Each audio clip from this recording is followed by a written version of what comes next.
Bienvenido a esta presentación del Instituto Bíblico del Aire. En el día de hoy tratamos un tema muy espinoso y controversial, el divorcio. ¿Qué nos dice la Biblia acerca de este tema? ¿Cómo podemos confrontar esta realidad a partir de personas que vienen a Jesús luego de haberse divorciado, incluso varias veces? Con nosotros Alberto Ovalle y la interesante presentación de este día.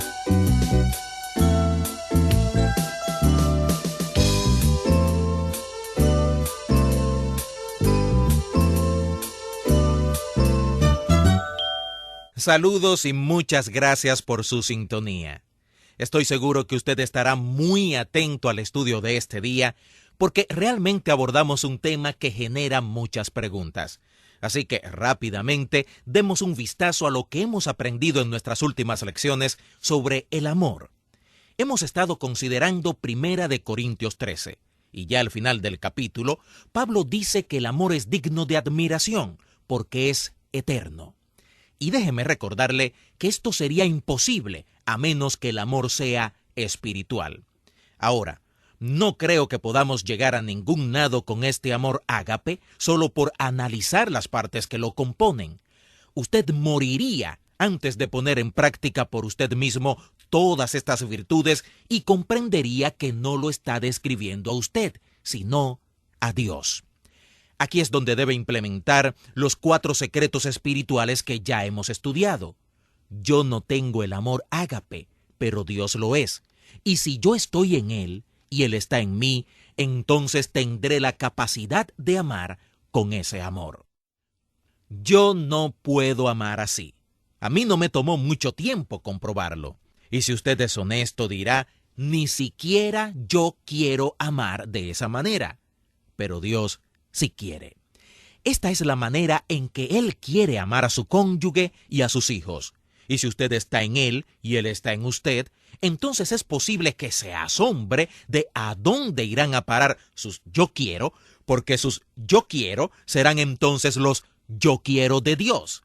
Y si esto pasa y usted empieza a amar así, no se olvide del 4º secreto espiritual. Yo no quise, pero Él quiso, porque yo estoy en Él y Él está en mí. Y ahora sí, le invito a reflexionar en el divorcio. Siento que es absolutamente necesario que hablemos del tema porque hay mucha tela que cortar y como he dicho, creo que el divorcio es peor que la viudez. Y creo también que la Iglesia debe ocuparse de los divorciados. Por muchas razones seguiremos enfatizando que cuando Dios une a 2 cristianos, lo que Dios unió, no lo separe el hombre. El matrimonio estaba supuesto a ser indisoluble. Es un regalo. Hay muchas razones para eso, por lo que hay en ello para Dios y para nosotros. Esa es su voluntad directa. Y le daré otra razón de por qué el matrimonio entre 2 cristianos debe ser indisoluble. Como dijimos anteriormente, vivimos nuestras vidas en 3 terceras partes. La primera tercera parte la pasamos siendo criados por nuestros padres. La segunda tercera parte de nuestras vidas la pasamos criando nuestros hijos. Y la última tercera parte la pasamos en un nido vacío con nuestra pareja. Esa es la realidad de la vida. Si la primera tercera parte de su vida es buena, entonces tiene una buena oportunidad de tener una buena segunda tercera parte. Si la segunda tercera parte de su vida también es buena, entonces también tiene una buena oportunidad de que en la última tercera parte de su vida le vaya bien. Y claro que lo opuesto de esto es que si la primera tercera parte de su vida es mala, entonces entra en la segunda tercera parte muy limitado y la última tercera parte solo puede ser peor que las anteriores. Pero es el plan de Dios y la voluntad de Dios que todos tengamos una bonita y maravillosa primera tercera parte de la vida. Esa es su voluntad directa. Ahora, lo que llamamos la voluntad permisiva de Dios es comparada a lo que Él hace diariamente. Un niño preguntó, ¿qué hace Dios todo el día? Bueno, en un sentido, Él solo saca lo mejor de las malas situaciones de los seres humanos, a las cuales llamamos su voluntad permisiva. Él permite que sucedan cosas aunque no sean su voluntad directa. Y le invito a que recordemos esto cuando veamos el ideal para el matrimonio. En Mateo 19, el versículo 9, y también en el capítulo 5, los versículos 31 y 32, y en Marcos 10, versículos 11 y 12, Jesús hace su declaración definitiva acerca del matrimonio. Y realmente, en diferentes maneras, Él está afirmando la indisolubilidad de la relación matrimonial. Significa que por necesidad es un nudo permanente. Y esto no es solo para el beneficio de los niños, también lo es para los adultos que están envueltos. Este es el ideal de Dios. Y quisiera explicarlo de la siguiente manera. La Escritura es para el pueblo de Dios. Si piensa en esto como un principio, puede hacer la aplicación correspondiente, pero solo piensa en esta perspectiva. El apóstol Pablo nos da una declaración definitiva sobre la Escritura, cuando dice: toda la Escritura es inspirada por Dios y útil para diferentes cosas, de tal manera que el hombre de Dios sea perfecto, equipado completamente para cualquier obra que Dios quiera que haga. Ese es el propósito de la Escritura. Está dirigida al pueblo de Dios para que puedan ser todo lo que Dios quiere que sean. En alguna manera esto le puede parecer muy severo, pero hay un sentido en el que la Biblia no se dirige a los inconversos. Pero el problema principal en cuanto a divorcio no ocurre en el matrimonio de cristianos, sino en el matrimonio de inconversos. Así que es imposible tener un matrimonio sin tener que lidiar en algún momento con lo que llamamos el capítulo del matrimonio. Primera de Corintios, capítulo 7. Este es un capítulo crítico que habla acerca del tema de matrimonio y divorcio. Se le conoce como el Manual del Ministro. Y permítame contarle una situación que ilustra la importancia de este capítulo. Hace algunos años recibí una carta de un hombre que escuchaba nuestro programa de radio. Este hombre y su esposa se habían convertido a Cristo. Ya habían estado casados por 12 años cuando conocieron al Señor, pero anteriormente el hombre había estado casado con otra mujer.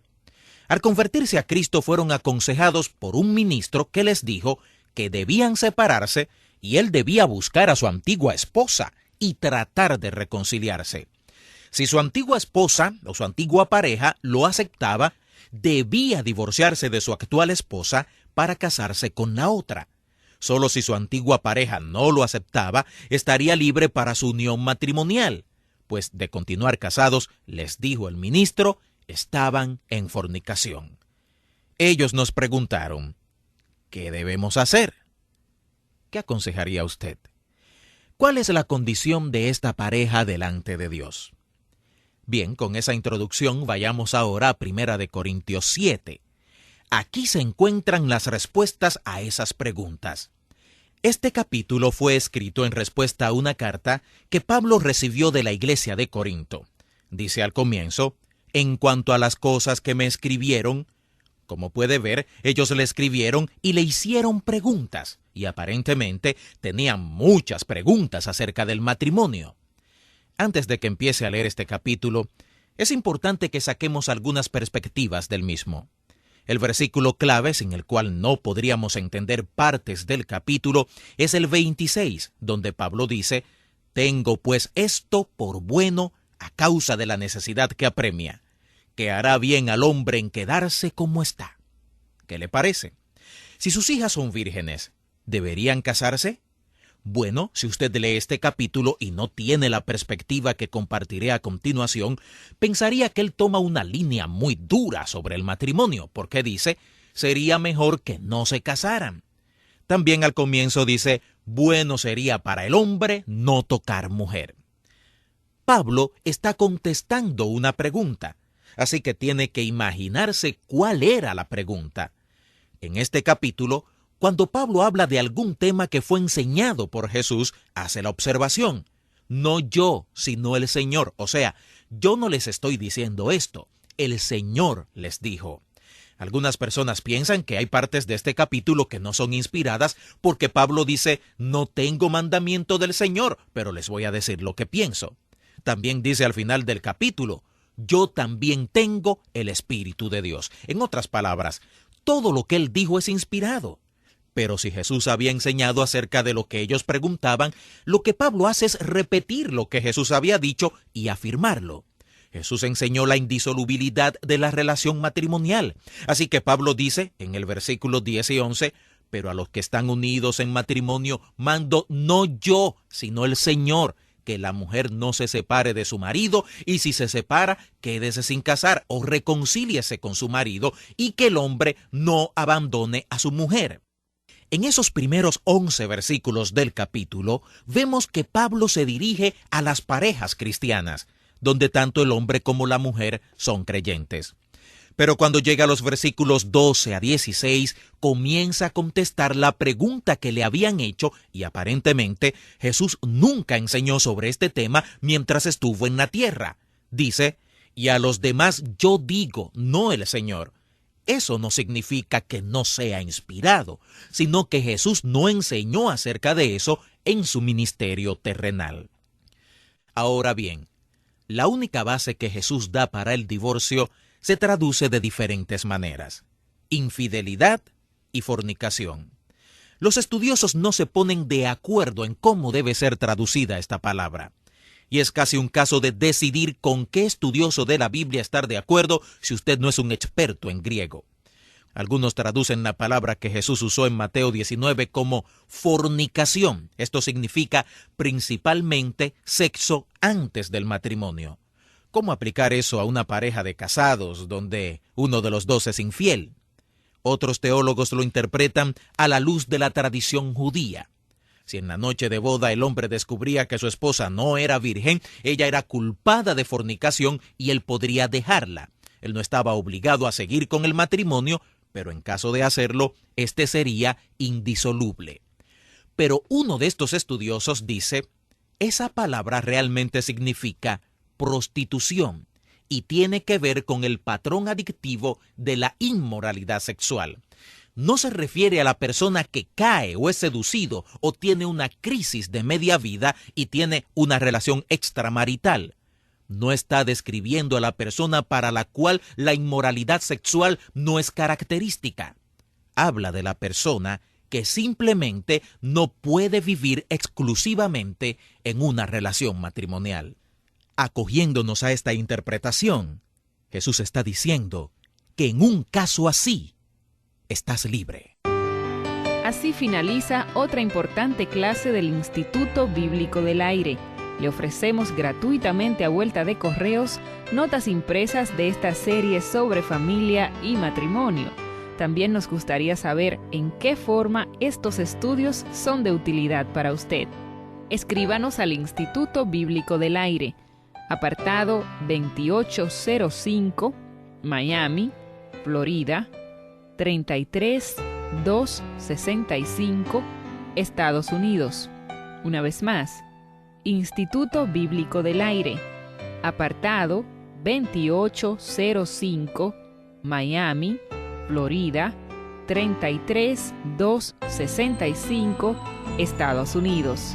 O al correo electrónico iba@icmmbc.org. Que Dios le bendiga y hasta nuestra próxima clase. Instituto Bíblico del Aire, capacitando para el servicio eficaz.